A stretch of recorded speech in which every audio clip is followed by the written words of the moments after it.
ঘর সাজাতে সবসময় যে দামি জিনিস ব্যবহার করতে হয় এমনটা না।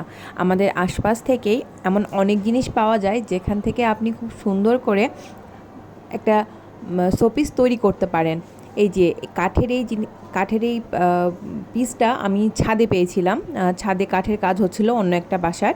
তো ওদের কাজ শেষ হয়ে যাওয়ার পরে আমি ছাদে গিয়েছি যখন, এটা ওরা ডাস্ট হিসেবে আমি ডাস্টবিনে ফেলে দিচ্ছিল। তো আমি গার্ড মামাকে জিজ্ঞেস করলাম যে এটা কি কোনো কাজ আছে, না থাকলে এটা আমি নিব। তো গার্ড মামা বললেন যে না, কোনো সমস্যা নেই, আপনি নিয়ে যান। হ্যাঁ, আমার ছেলেটা নিয়ে টানাটানি করছে। তো যাই হোক, এটা আমি নিয়ে আসার পরে এটাকে একটু সাজানোর চেষ্টা করেছি। এটা দুই পাশ প্রথমে কেটে দিয়েছি এভাবে। এটা আপনার চাকু দিয়ে আমি কেটে দিয়েছি, চাকু দিয়েই কেটেছি অবশ্য।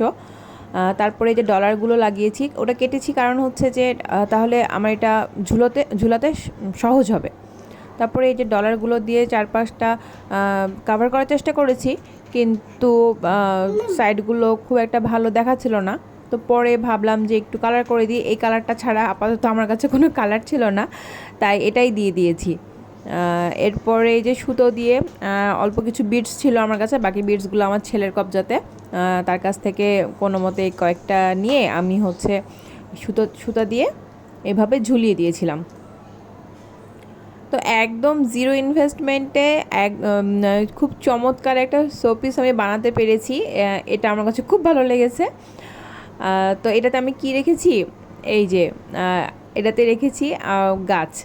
তো এই যে কাঁচের যে বোতলটা, এটা তো সবাই আমরা জানি অলিভ অয়েলের। তো এটাতে আগে থেকেই গাছ রাখা ছিল, না এটা দিয়েই আমি শোপিসটা সাজিয়ে দেব। এই যে হ্যাঙ্গিং শোপিসটা এভাবেই গাছ রেখে দিয়েছি। তো আশপাশে একটু তাকালেই আমরা ছোটোখাটো কিছু ফেলনা জিনিস দেখতে পাই, যেটা কাজে লাগিয়ে আমরা ঘর খুব সুন্দর করে সাজাতে পারি। এটার জন্য আমাদেরকে অনেক বেশি ইনভেস্টমেন্ট করা দরকার পড়ে না। এই তো একদম জিরো ইনভেস্টমেন্ট, জিরো বাজেটে দারুণ সুন্দর একটা গাছ রাখার শোপিস হয়ে গেছে। শোপিসটা কেমন লেগেছে অবশ্যই জানাবেন কমেন্টে। ভালো থাকবেন, আল্লাহ হাফেজ।